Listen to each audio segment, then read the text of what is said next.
சக்தி matric மேல்நிலைப் பள்ளி மாணவி ஸ்ரீமதி 600க்கு 589 மதிப்பெண்கள் பெற்று மாவட்ட அளவில் முதலிடம் பெற்று சாதனை. சக்தி மெட்ரிக் மேல்நிலைப் பள்ளி காணியாமூர், சின்னசேலம், கள்ளக்குறிச்சி. சேர்க்கைக்கு வரவேற்கிறோம்.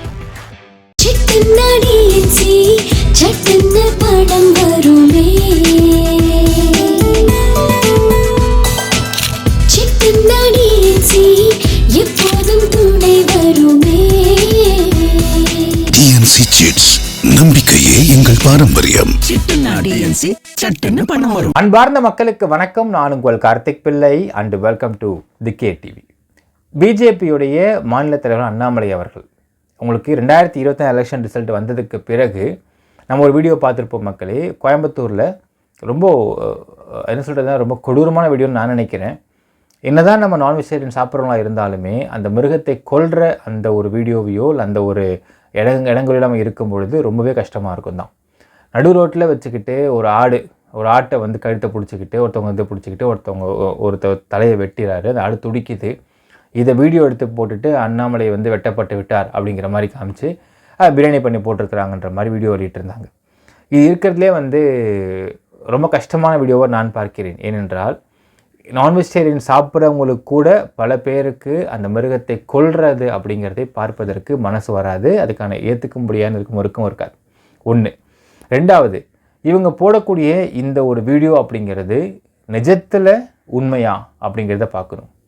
அண்ணாமலை ஏன் தோத்தாரு அப்படிங்கிறத பற்றி நான் தனி வீடியோ போடுற மக்கள். அதுக்கு நிறைய காரணிகள் இருக்கின்றன நான் பார்க்கிறேன். ஆனால் அண்ணாமலை இந்த எலெக்ஷனில் அவர் தோத்தாரா இல்லை ஜெயிச்சாரா?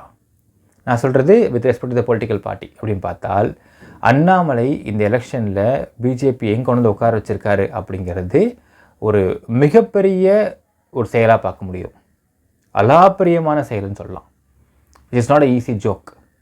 இத்தனை வருடம் தமிழ்நாடு பிஜேபி இருந்த நிலைமை என்ன, இன்றைக்கி தமிழ்நாடு பிஜேபிக்கு நிலைமை என்ன அப்படிங்கிறத வாயால் பேசக்கூடாது மக்களே.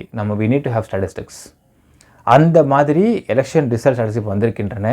நம்ம அதை பற்றி டீட்டெயில்டாக பார்க்க போகிறோம். அண்ணாமலை ஹேஸ் டன் அ ட்ராஸ்டிக் ஜாப்னு சொல்லலாம்.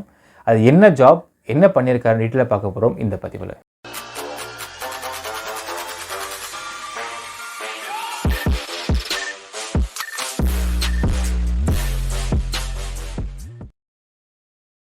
(2024) லோக்சபா எலெக்ஷன்ஸ் ரிசல்ட் வந்து 2 days ஆகுது மக்களே. இந்த சமயத்தில் நாம் ஒரு சில விஷயத்தை பற்றி பேசியாக வேண்டும். ரிசல்ட்டுடைய தமிழ்நாடை மட்டும் ஃபஸ்ட்டு பார்த்துக்கலாம். தமிழ்நாட்டை பொறுத்தளவுக்கு 2019, 2024 we need to compare. அது 2019 பொறுத்தளவுக்கு டிஎம்கே 38 சீட்ஸ் வின் பண்ணாங்க. இந்த முறை 39 அண்ட் பாண்டிச்சேரி 40 அடிச்சிட்டாங்க. பட் இந்த 40 சீட் இந்த முறை வின் பண்ணியிருந்தாலும் 2019, 2024 இது ரெண்டையுமே நம்ம கம்பேர் பண்ணுறப்போ என்ன மாதிரி ஓட் ஷேர் வாங்கியிருக்கிறாங்க அப்படிங்கிறதை நம்ம தெளிவாக பேசியாக வேண்டும் இந்த இடத்துல. சரி, டிஎம்கே மட்டுமான்னு கேட்டால் டிஎம்கே, ஏடிஎம்கே, பிஜேபி மூணுமே பார்ப்போம். இன்றைக்கு இருக்கக்கூடிய பிரதான கட்சிகள்ன்றது 3 கட்சி சொல்லலாம். அதுக்கு அடுத்தது அந்த அடுத்த இடத்துல தான் வந்து இப்போ உங்களுக்கு நாம் தமிழர் கட்சி வராங்க. ஆனால் நாம் தமிழர் கட்சி போன முறை வரைக்கும் 2021 வரைக்கும் நோட்டாவோட கம்மியாக ஓட்டு வாங்குறவங்க தான் பிஜேபி அப்படிங்கிற வார்த்தை இருந்ததான்னு கேட்டால் கண்டிப்பாக இருந்தது.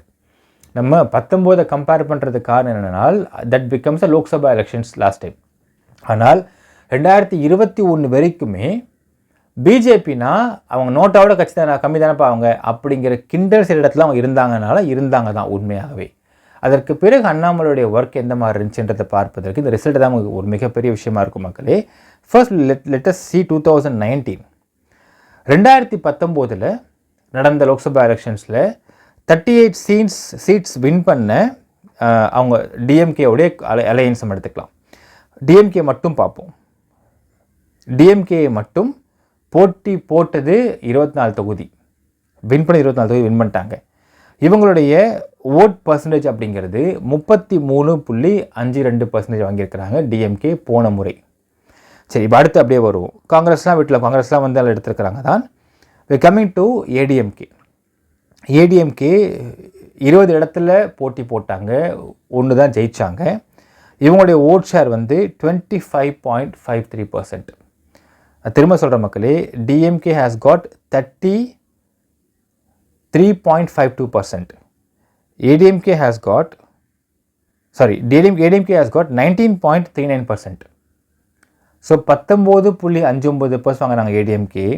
இப்போது இங்கே பிஜேபி பார்த்தாகணும். பிஜேபி போன முறை வாங்கினது போட்டி போட 5 இடத்துல போட்டி போட்டாங்க, எதுவுமே வின் பண்ணலை. போன முறை வாங்கியது 3.62% லோக்சபா எலெக்ஷன்ஸில். ஏடிஎம்கே 19.39, பிஜேபி 3.62. அதே டிஎம்கே பார்த்தீங்கன்னா 33.52. இது போன முறை நடந்த எலெக்ஷன் ரிசல்ட். இப்போ இந்த முறைக்கு வருவோம். 2024 ரிசல்ட்டை பொறுத்தவரை பார்க்கலாம் மக்களே. 2024 40க்கு 40 டிஎம்கே வின் பண்ணியிருக்கிறாங்க, நோ டவுட். ஆனால் இந்த முறை டிஎம்கே வாங்கிய பர்சன்டேஜ் நம்ம பார்ப்போமே, 26.93% வாங்கிறாங்க. போட்டி போட்டது 22, வின் பண்ணது 22. போன முறை போட்டி போட்டது 20, வின் பண்ணது 20. 2 தொகுதி எக்ஸ்ட்ராவே இந்த வாட்டி நின்றுருக்கிறாங்க. நின்னும் இந்த முறை அவங்க வாங்கியது வெறும் 26.93% வாங்கியிருக்காங்க. கிட்டத்தட்ட 33 எங்கே இருக்குது, 26 எங்கே இருக்குன்னு பாருங்கள். ஆல்மோஸ்ட் கிட்டத்தட்ட வந்து உங்களுக்கு ஒரு 7% ஓட் ஷேர் குறைஞ்சிருக்கிறது டிஎம்கேக்கு. அடுத்தது ஏடிஎம்கே பார்க்கலாம். 19% இருந்தாங்க, 19.52% இருந்தாங்க. இந்த முறை அவங்க வாங்கிய ஓட் ஷேர் 20.46%. ஆட்சியில் இல்லை, 2.5 வருஷம் ஏடிஎம்கே உடஞ்சிது, சில பேர் வெளியே போனாங்க. இவ்வளவு செட்பேக்ஸ் இருந்தும் ஏடிஎம்கே வந்து ஆல்மோஸ்ட் 1% ஓட் ஷேர் அவங்களுக்கு இன்க்ரீஸ் ஆகிருக்கு. 1.07 இன்க்ரீஸ் ஆகிருக்கு. 6.59% ரெடியூஸ் ஆகிருக்கு டிஎம்கேக்கு. அண்ட் எல்லாத்துக்கும் மேலே இங்கே ஒரு விஷயம் பார்க்குறோம், பிஜேபி ஹேஸ் காட் 11.24% இந்த முறை 2019 கம்பேர் பண்ண இந்த முறை வாங்கியிருக்கிறாங்க. அவங்களுக்கு எவ்வளோ இன்க்ரீஸ்னு பார்த்தீங்கன்னா 7.58% ஓட் ஷேர் இன்க்ரீஸ்.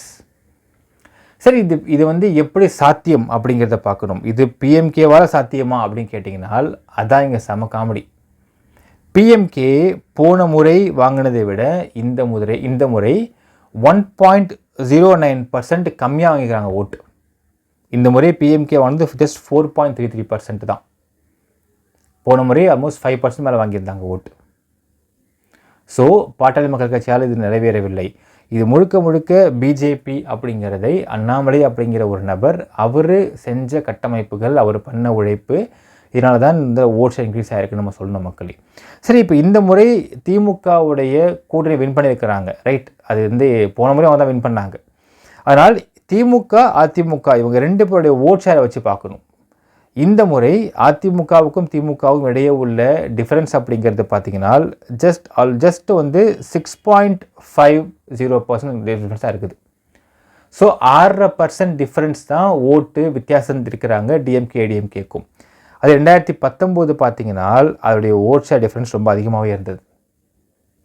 ஏன்னால் டிஎம்கே அப்போ வந்து 33.52%, ஏடிஎம்கே 19.39% தான். கிட்டத்தட்ட 10க்கும் மேற்பட்ட பர்சன்டேஜ் இன்க்ரீஸ் இருந்துச்சு போன முறை. இந்த முறை அது கிடையாது. ஸோ இந்த ரிசல்ட் அப்படிங்கிறது முழுக்க திமுக வெற்றி பெற்றுச்சு அப்படிங்கிறது இல்லை மக்களே. திமுகவுக்கு இந்த முறை இந்த ரிசல்ட் அப்படிங்கிறது ஒரு காஷன் தான் கொடுத்துருக்கு. என்ன காஷன் கொடுத்துருக்குன்னால், திமுகவுடைய ஓட் ஷேர் குறைகிறது. அதிமுகவுடைய ஓட் ஷேர் போன முறைக்கும் இந்த முறைக்கும் அதிகமாக இருக்கிறது 1%க்கு.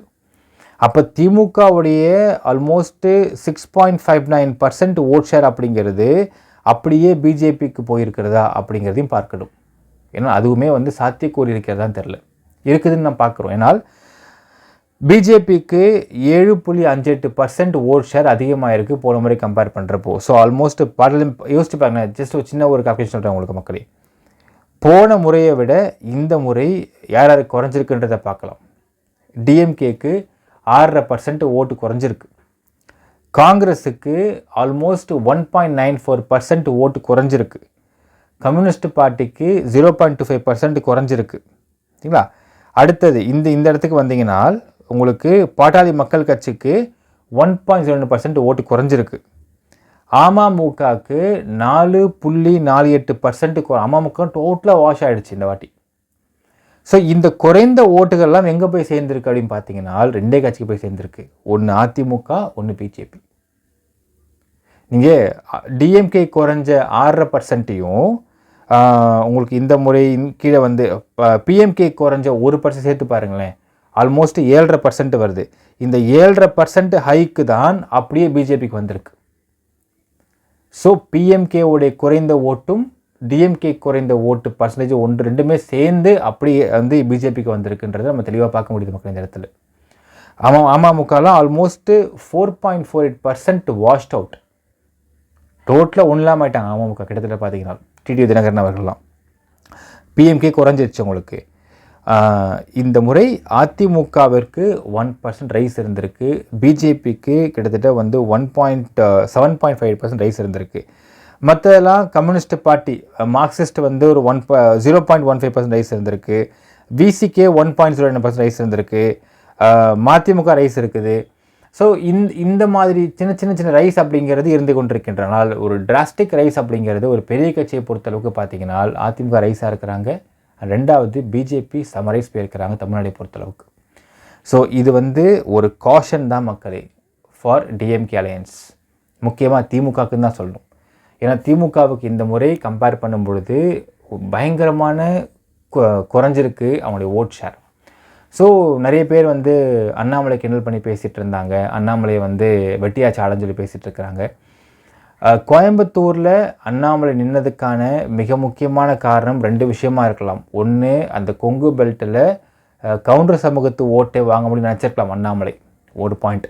2வது பாயிண்ட் வந்து இவர் படித்தவர் அங்கே இண்டஸ்ட்ரியல் ஏரியாவாக இருக்குது, அந்த இடத்துல ஓட் ஷேரை கேப்சர் பண்ணோம்னா இண்டஸ்ட்ரீஸ் ஃபுல்லாக நம்மளை வந்து பிடிச்சி ஓட்டு போடணும்னு நினச்சிருக்கலாம். இந்த எலெக்ஷனுக்கு முன்னாடி வரைக்கும் மக்களே நான் பேசிய சில இண்டஸ்ட்ரியலிஸ்ட் இருக்கிறாங்க கோயம்புத்தூரில். அவங்ககிட்ட பேசுகிறப்ப அவங்க சொல்கிறாங்க, அண்ணாமலை வந்தால் சரியாக பண்ண முடியும்னு நாங்கள் நினைக்கிறோம் அப்படிங்கிற வார்த்தையும் அவர் கூறினார்கள். இதை நம்ம வந்து பொய்ன்னு இல்லைன்னு சொல்ல முடியாது. ஆனால் கோயம்புத்தூரை பொறுத்தளவுக்கு அந்த பெல்ட்டை பொறுத்தளவுக்கு இண்டஸ்ட்ரியலிஸ்ட்டும் படித்தவர்கள் மட்டும் ஓட் பேங்க் கிடையாது. Middle class, lower middle class தான் மிகப்பெரிய ஓட் பேங்க் அங்கே.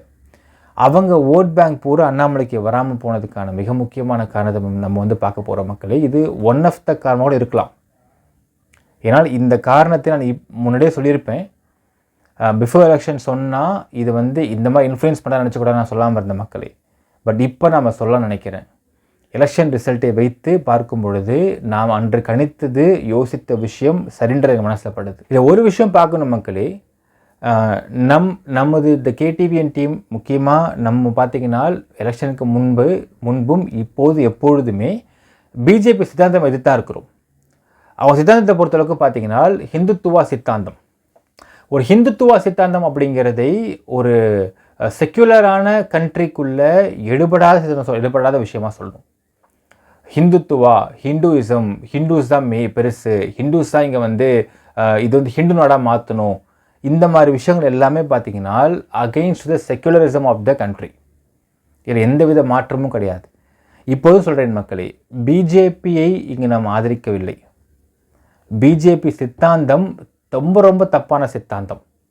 இன்றைக்கும் நான் சொல்கிறேன் மக்களே, பிஜேபி அதாவது மோடி அவர்கள் பிரதமராக வந்ததுக்கு பிறகு வெளிநாடுகளில் இந்தியர்களை பற்றின கண்ணோட்டம் மாறியிருக்கு அப்படிங்கிற விஷயம் உண்மைதான், அதில் எந்த மாற்றமும் கிடையாது. ஆனால் பிஜேபி நாட்டுக்குள்ளே வைக்கக்கூடிய சித்தாந்தம் இருக்குது பாருங்கள். ஹிந்துத்துவா அப்படிங்கிறது, ஒரு ராமர் கோயில் அப்படிங்கிறது, ஒரு பாபர் மசூதியை இடிக்கப்பட்டு ஒரு பெரிய கேஸ் நடத்தப்பட்டு அந்த கேஸ் சுப்ரீம் கோர்ட் வரைக்கும் போய் அங்கே ஜெயிச்சு கட்டப்பட்ட ராமர் கோயில். இந்த ராமர் கோயில் கட்டின விஷயத்தை போயிட்டு எதற்காக பிஜேபியும் முக்கியமாக மோடி அவர்களும் தாம் பண்ண மிகப்பெரிய சாதனையை ஏன் பார்க்கணும்? எதுவுமே இல்லையே, கோயில் கட்டுறீங்க அவ்வளோதானே. இது ராஜா காலத்து இடமா? இது ராஜா காலத்து விஷயமா? ஒரு ராஜா கால அந்த அரசாங்க சமயத்தில் பார்த்தீங்கன்னா ஒரு கோயில் கட்டினது வந்து ஒரு ப்ரைடாக பார்த்தாங்க. அது ஏன் பார்த்தாங்கன்னா, அந்த மாதிரி சமயங்களில் ஏதாவது வந்து ஃப்ளட்டு இருந்துச்சுனால் ஒட்டுமொத்த ஊர் மக்களும் they will be inside temple. அதற்கு பயன்பட்டது. இப்போது அப்படி எதுவுமே கிடையாது.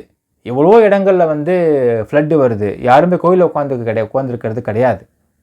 ஸோ இந்த காலகட்டங்களில் கோயில் கட்டுறது அப்படிங்கிறது ஒரு மிகப்பெரிய ப்ரைடுன்னு அப்படின்னு நினச்சிக்கிட்டு ஒரு இந்த இடத்துல போயிட்டு பிரதமர் அவர்கள் வந்து அங்கே போய் உட்காந்துக்கிட்டு அந்த ஒரு அவர் தான் வந்து பண்டிதர் மாதிரியும் குருக்கள் மாதிரியும் உட்காந்து அந்த யாகத்தை பண்ணுறது, யாகத்தை வந்து கலந்துக்கிட்டது, இதற்காக வந்து அவர் விரதம் இருந்தார்ன்ற விஷயத்தை போய் பெருமையாக பேசுனது, இதெல்லாம் ஒரு சித்தாந்தத்தின் அடிப்படையில் நாம் எதிர்க்கக்கூடிய மிகப்பெரிய விஷயம்தான்.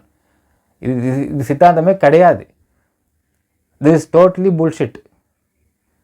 அதாவது இங்கே இந்தியாவில் இவங்களுக்கு ஓட்டு வாங்கிறதுக்காக, ஓட்டு கிடைக்கணும் அப்படிங்கிறதுக்காக இவங்க எடுத்துக்கூடிய சித்தாந்தம் அப்படிங்கிறது ஒரு அடிப்படையான தப்பான விஷயம் பார்க்குறோம். பட் இங்கே நாம் பார்க்க வேண்டிய விஷயம், அண்ணாமலை அப்படிங்கிற தனிநபர். நான் இங்கே பிஜேபியை வந்து பெருமையாக சொல்ல மக்களே, அண்ணாமலை அப்படிங்கிற தனிநபருடைய உழைப்பு தான் இந்த அளவுக்கு ஒரு கட்சி எடுத்துகிட்டு வந்திருக்கு அப்படிங்கிறத பார்க்க முடியுது. இப்போ சப்போஸ் இங்கே அண்ணாமலை அப்படிங்கிற பிஜேபி அப்படிங்கிற இடத்துல இல்லாமல் காங்கிரஸ் அப்படிங்கிற இடத்துல இருந்தார்னால் அவர் வளர்ச்சி ஒரு மிகப்பெரிய வளர்ச்சியாக பார்க்கப்பட்டிருக்க வேண்டும். சித்தாந்த அடிப்படையில் பிஜேபி கட்சிக்கு அது வந்து ஒரு ராங் சித்தாந்தங்கள். ஆனால் அண்ணாமலை அப்படிங்கிற தனி நபர், ஒரு படித்த நபர், ஒரு ஐபிஎஸ் ஆஃபீஸரு, எல்லாத்துக்கும் மேலே ஒரு கட்சி, அதாவது இந்த அளவுக்கு பச்சையாக சொல்லணும் அப்படின்னால் நீயே நான் பார்க்கலாம்டா அப்படின்ற மாதிரி ஏகப்பட்ட ஒரு வயதானவர்கள் இருந்த ஒன் ஆஃப் த கட்சி பிஜேபி. நிறைய வயசானவங்க உண்டு, வயசானவங்களுக்குள்ள ஈகோ நிறையா இருந்தது. அந்த ஈகோவெல்லாம் உடச்சி ஒரு 39 இயர்ஸ் 40 இயர்ஸ் ஓல்டு நபர் இதை ப்ளீட் பண்ணி கொண்டு வந்து இந்த அளவுக்கு இந்த இடத்த ஓட் ஷேரை கொண்டு வந்திருக்காரு அப்படிங்கிறது நாட் அ ஈஸி ஜோக். இன்றைக்கு காங்கிரஸ் அப்படி இருக்கிறது. எல்லாரும் பழைய ஆட்கள், அவங்க உழைக்கிறதுக்கு யார் ரெடியாக வர மாட்டேங்கிறாங்க. எல்லோரும் அவங்கவுங்க வச்சுருக்கிற ப்ராப்பர்ட்டி, அவங்க வச்சுருக்கக்கூடிய அசட்ஸை வந்து காப்பாற்றிக்கிறாங்க, அவ்வளோதான்ற மாதிரி இருக்குது. இப்பொழுது கட்சியை வளர்ப்பதுக்கு யாரும் முன் வர மாட்டேங்கிறாங்க அப்படிங்கிறதும் தமிழ்நாட்டை பொறுத்தளவுக்கு வேதனையான விஷயம்தான். இங்கே திமுக அலையன்ஸ் இருக்கிற வரைக்கும் காங்கிரஸ் வந்து அப்படியே வண்டி ஓடிக்கிட்டு இருக்கு, அவ்வளோதான் மக்களே. திமுக அலையன்ஸும் காங்கிரஸுக்கும் என்னைக்காச்சும் அலையன்ஸ் முட்டிக்கிச்சு அப்படின்னால் ஆட்டோமேட்டிக் காங்கிரஸ் வந்து will see the setback again. அது காரணம் என்னன்னா, காங்கிரஸில் இன்றைக்கு யங்ஸ்டர்ஸுக்கு வாய்ப்புன்றது கிடையாது. யங்ஸ்டர்ஸ்க்கு வெளியே வந்து உழைக்கிறதுக்கு அந்த காங்கிரஸ் இருக்கக்கூடிய சோ கால்டு சீனியர்ஸ் அப்படிங்கிறவங்க அந்த வாய்ப்பை கொடுக்கறதும் கிடையாது. இப்படி தான் இருந்தது பிஜேபி. அதனை அடித்து உடச்சிட்டு வந்தார் அண்ணாமலை அப்படிங்கிற நபர் வந்து கொண்டு வந்திருக்கார். ஒரு கட்சியை வளர்த்ததில் அண்ணாமலைக்கு ஒரு மிகப்பெரிய சபாஷ் தரலாம்.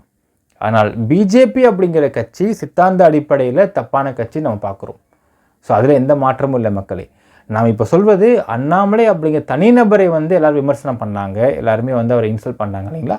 அந்த இன்சல்ட் அப்படிங்கிறது சரியல்ல. அவர் உண்மையாக சாதிச்சிருக்காரு எலெக்ஷனில், அதான் நம்ம பார்க்க வேண்டிய விஷயம் மக்களே. ஸோ அடுத்த வீடியோவில் பார்க்கலாம் மக்களே. அண்ணாமலை கோயம்புத்தூரில் தோற்றதுக்கான மிக முக்கியமான காரணியாக என்ன இருக்குன்ற அடுத்த வீடியோவில் பார்க்கலாம். என்ன நினைக்கிறீங்கன்றதை கமெண்ட்டில் மென்ஷன் பண்ணுங்கள். நன்றி, வணக்கம்.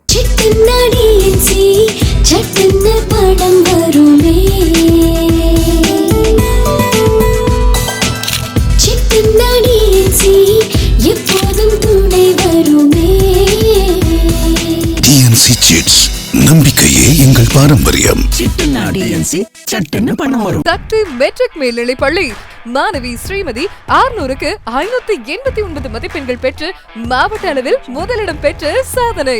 சக்தி மெட்ரிக் மேல்நிலை பள்ளி காணியாமூர், சின்னசேலம், கள்ளக்குறிச்சி. சேர்க்கைக்கு வரவேற்கிறோம்.